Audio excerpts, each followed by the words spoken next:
pembelajaran kita diberi kelancaran. Silahkan berdiri dulu semuanya. Ibu akan pimpin doanya. Berdoa, mulai.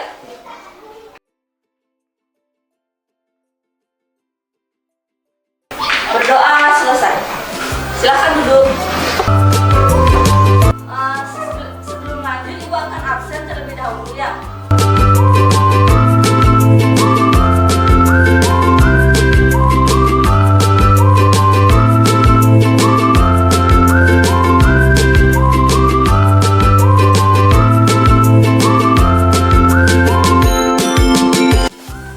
Yang pertama, sebelumnya ada yang tidak masuk?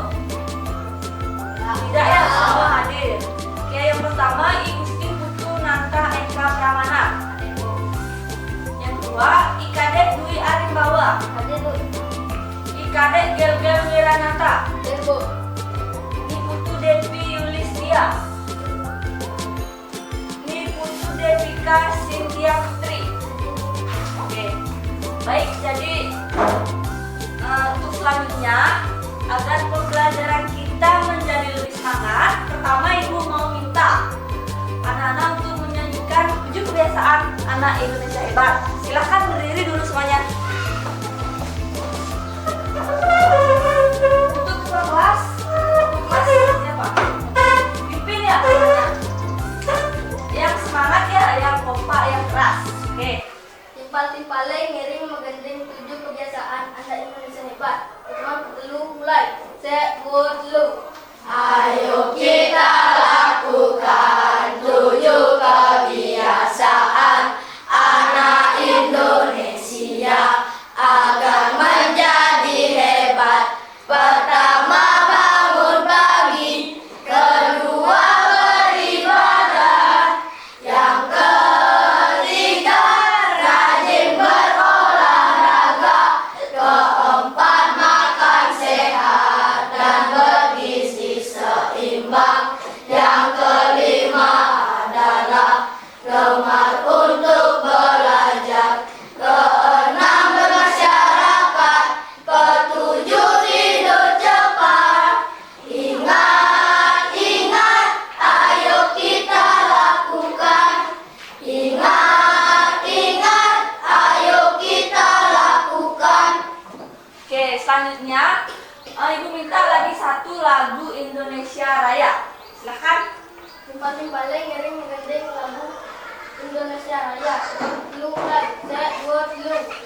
Indonesia, tanah airku, tanah tumpah darahku. Di sanalah aku berdiri, jadi pandu ibuku. Indonesia, kebangsaan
agar dapat menjaga lingkungan serta menunjukkan tanggung jawab dalam memelihara dan melestarikan lingkungan.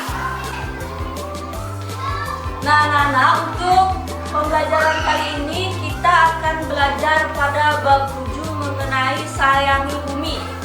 Nah, sebelumnya ada yang tahu pengertian membaca sekilas atau skimming? Silahkan angkat tangannya ya. Ya, silahkan. Membaca sekilas atau skimming adalah salah satu cara untuk mendapatkan gambaran tentang isi teks, terutama jika teks yang akan dibaca itu panjang. Oke, jadi itu pengertian dari membaca sekilas yang merupakan salah satu cara untuk mendapatkan gambar tentang isi teks, terutama jika teks yang akan dibaca itu panjang. Ibu mau tanya, itu kenapa disebut makan terus ini?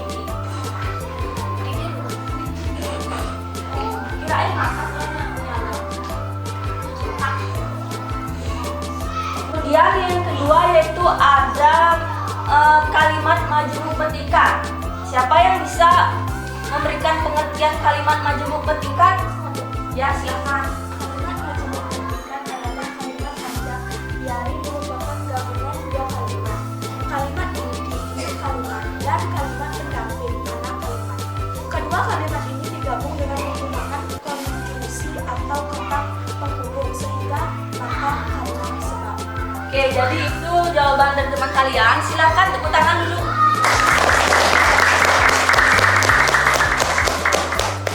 Kalimat majemuk petikan merupakan gabungan dari dua kalimat, yaitu kalimat induk dan kalimat pendamping.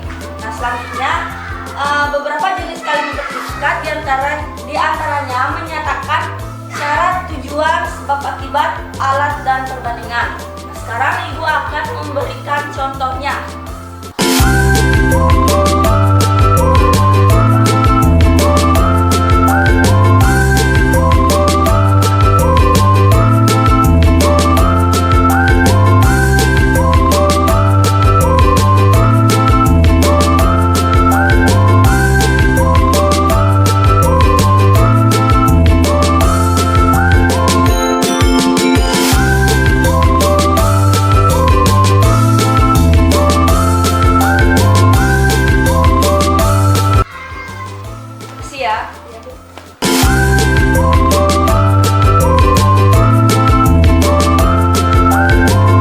Contoh yang pertama yaitu teman ini kekurangan air sehingga menjadi layu.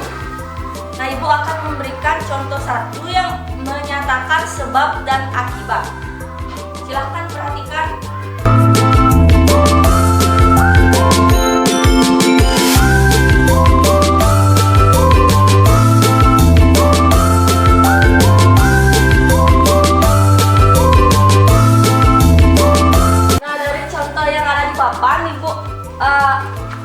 Kalimat yang menyatakan sebab yaitu, coba anak-anak, ada yang tahu? Tidak ada. Yang menyatakan sebab yaitu tanaman ini kekurangan air, terus sehingga menjadi layu. Kira-kira yang mana yang menyatakan sebab? Baca yang keras, siapa? Angkat tangannya. Yang keras. Tanaman ini kekurangan air. Tanaman ini kekurangan air merupakan kalimat yang menyatakan sebab. Terus untuk akibatnya yaitu ini ya, sehingga menjadi layu. Taman ini kekurangan air menyebabkan tanaman menjadi layu. Oke, paham? Oke.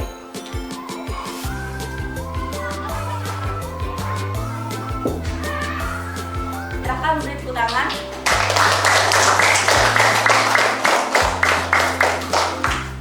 Kemudian Ibu akan memberi contoh lagi satu.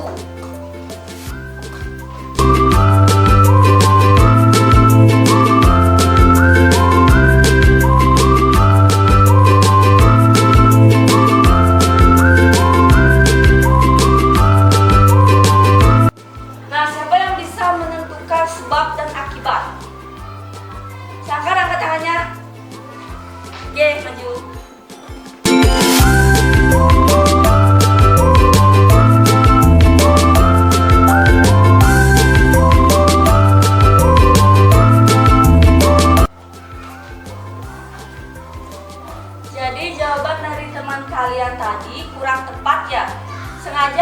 mengenalikan sebab dan akibat.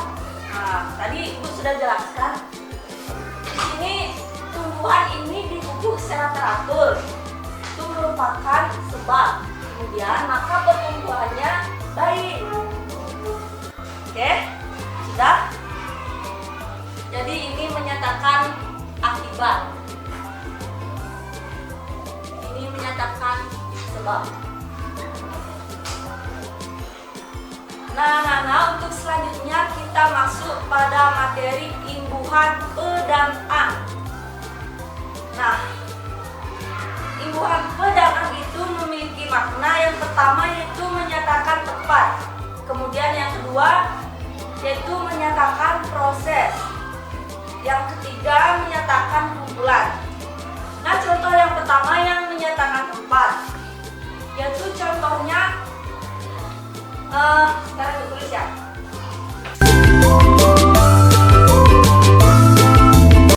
Jadi rumah itu jika ditambah pe dan an menjadi perumahan. Bagus. Kemudian contoh yang kedua yang menyatakan proses.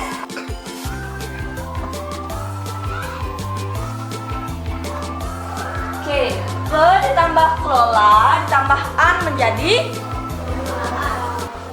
yang keras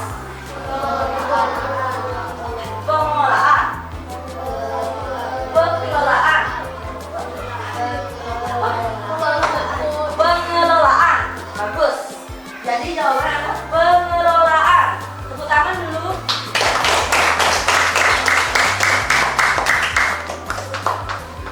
Kemudian Bu, beri contoh yang ketiga yang menyatakan kumpulan.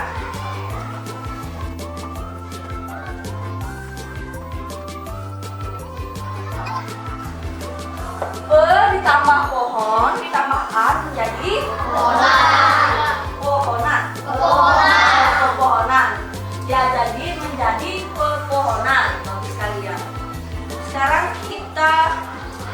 Ibu minta masing-masing anak ke depan menuliskan kalimat yang menyatakan sebab akibat. Mulai dari absen 1. Silakan maju.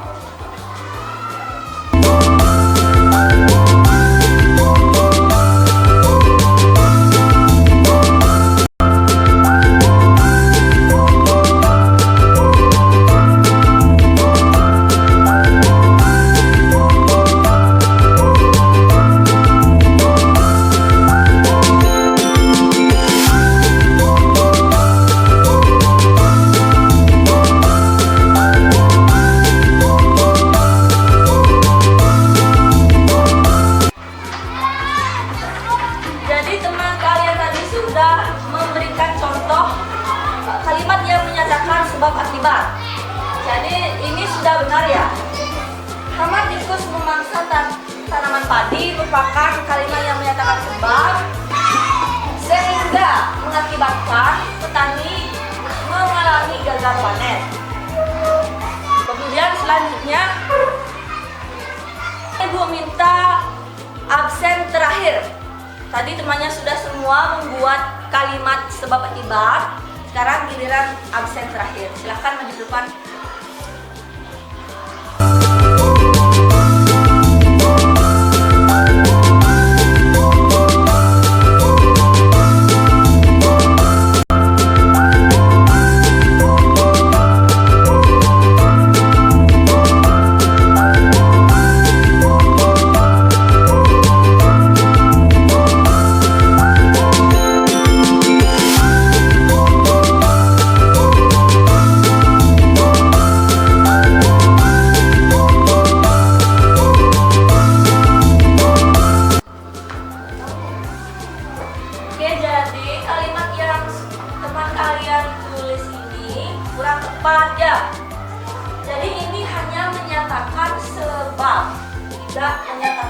Tidak ada akibatnya. Asyik anak yang ramah dan suka menolong. Terus kenapa nggak ada ya akibatnya? Jadi jawabannya kurang tepat ya. Tapi nggak apa-apa. Nah, besok kita belajar lagi. Kemudian kita akan masuk pada materi selanjutnya, yaitu membuat ringkasan. Sebelumnya, apa sih pengertian ringkasan itu?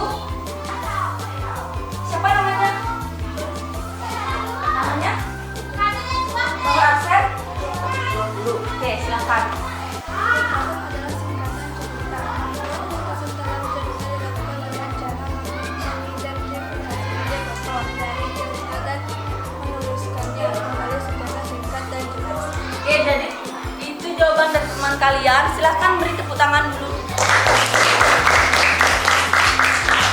Kemudian kita masuk lagi pada materi selanjutnya, yaitu teks eksposisi. Nah, teks eksposisi merupakan jenis teks yang bertujuan menjelaskan maksud dan tujuan. Ciri-cirinya yaitu bersifat non-fiksi, berisi fakta dan informasi ilmu pengetahuan, ringkas dan jelas, yang bersifat mengajar. Kemudian struktur teks eksposisi yaitu ada 4. Nah, siapa yang bisa menyebutkan? Ya silakan.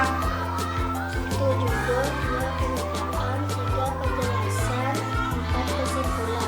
Oke, jadi struktur teks eksposisi itu ada 4. Yang pertama ada judul, kemudian pernyataan, lalu penjelasan, dan yang terakhir ada kesimpulan. Selanjutnya Ibu minta anak-anak untuk membuat 4 kelompok. Silahkan dulu cari temannya. 4 kelompok. Oke, jadi ini jadi 1 kelompok. 1. Kemudian ini kelompok 1 semuanya ya. Kemudian kelompok 2 ini ya 5 orang. Kemudian kelompok 3 ini termasuk kelompok 3 ya, 5 orang. Kemudian sisanya kelompok 4. Oke, silakan cari posisinya.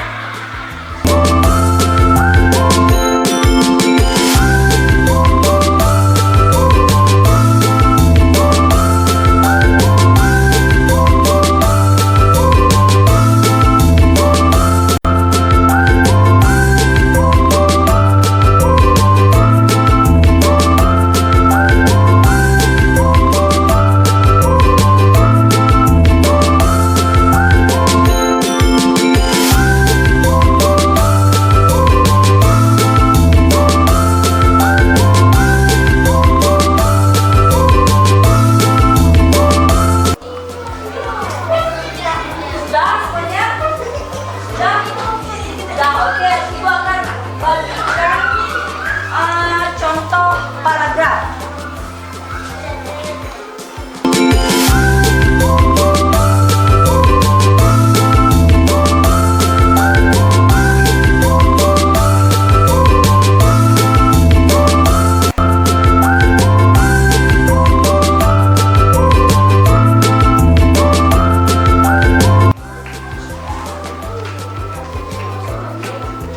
Kemudian nanti baca dulu paragraf yang sudah Ibu berikan, contoh teks paragraf tersebut dibaca. Kemudian tugas kelompok 1, dengarkan baik-baik, dicatat.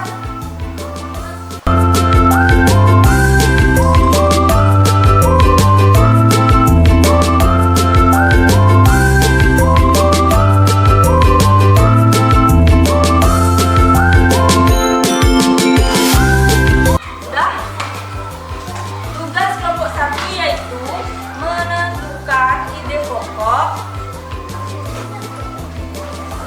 kalimat utama,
dimasukkan pada paragraf tersebut.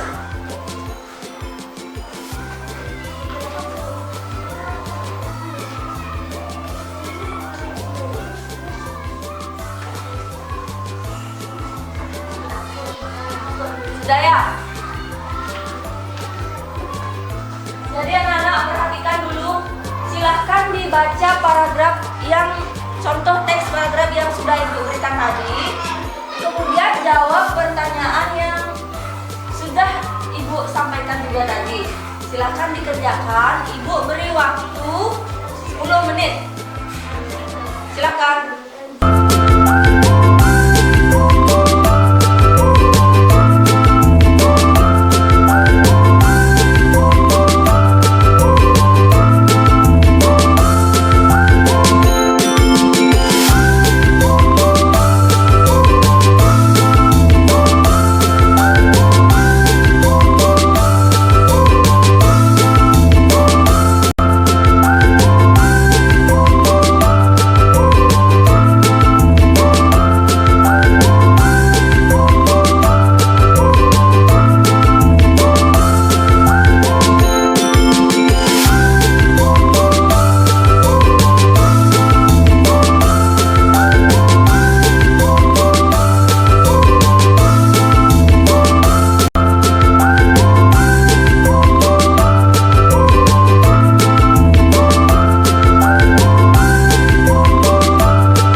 Oke anak-anak, waktu mengerjakan tugas sudah selesai.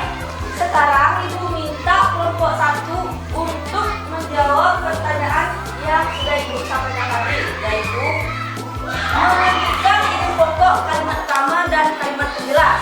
Ibu minta 1 perwakilan kelompok maju ke depan. Siapa yang mau? Bacakan di depan.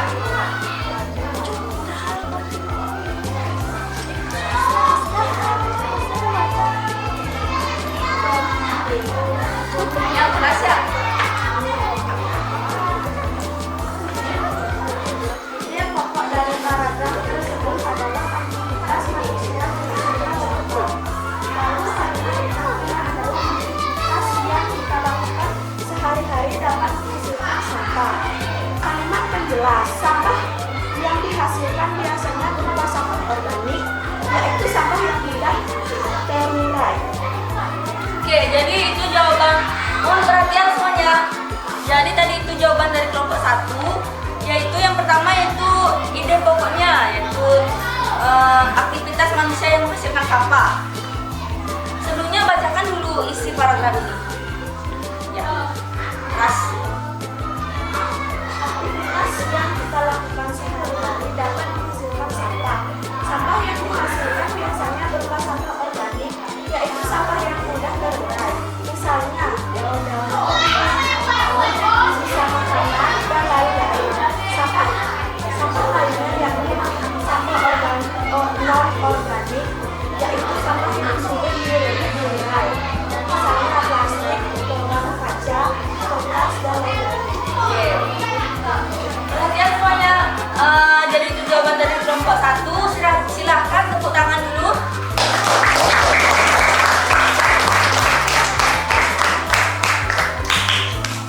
Sekarang kelompok 2, Ibu minta perwakilan 1 untuk maju ke depan.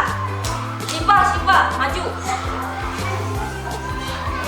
Lakukan sehari-hari dapat menghasilkan sampah. Sampah yang dihasilkan biasanya berupa sampah organik, yaitu sampah yang mudah terurai. Misalnya daun-daun kering, sisa makanan dan lain-lain. Sampah lainnya yakni sampah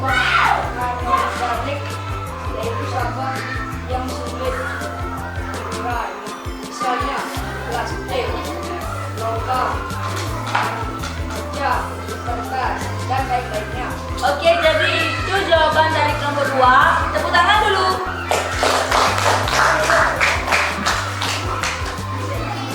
Selanjutnya kelompok 3, yaitu menentukan bagian penjelasan. Silakan perwakilan kelompok 3 maju satu.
Oke, jadi tadi itu jawaban dari kelompok 3. Tepuk tangan dulu.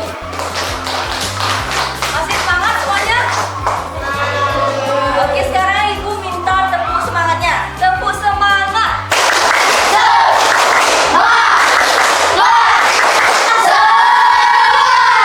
Lagi sekali, tepuk semangat.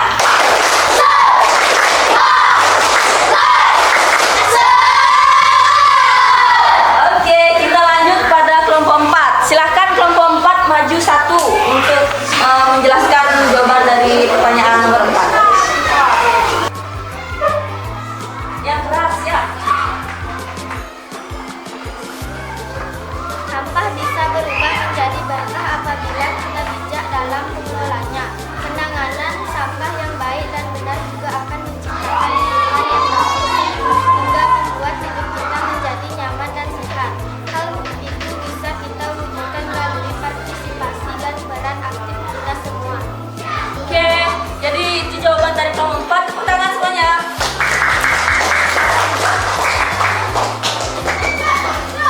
Oke, jadi pembelajaran, mohon perhatian semuanya. Jadi pembelajaran kita kali ini akan Ibu sudahi. Sebelumnya, ada yang ingin ditanyakan? Tidak. Istirahat ya. Jadi kesimpulan kita belajar kali ini yaitu mengajarkan pentingnya kemampuan berbahasa yang mendukung kesadaran dan kepedulian terhadap lingkungan. Oke, jadi dengan mempelajari bab ini, siswa tidak hanya dapat meningkatkan kemampuan berbahasa, tapi juga memahami peran bahasa dalam menyampaikan pesan penting. Oke, anak-anak silahkan mengambil tempat semula sebelum Ibu akhiri.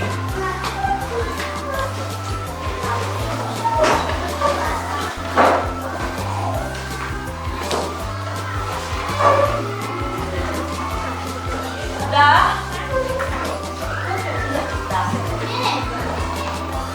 Sudah ya? Oke anak-anak, jadi di awal tadi kita memulai pembelajaran dengan doa, maka kita akhiri pembelajaran kali ini dengan doa juga. Berdiri dulu semuanya. Berdoa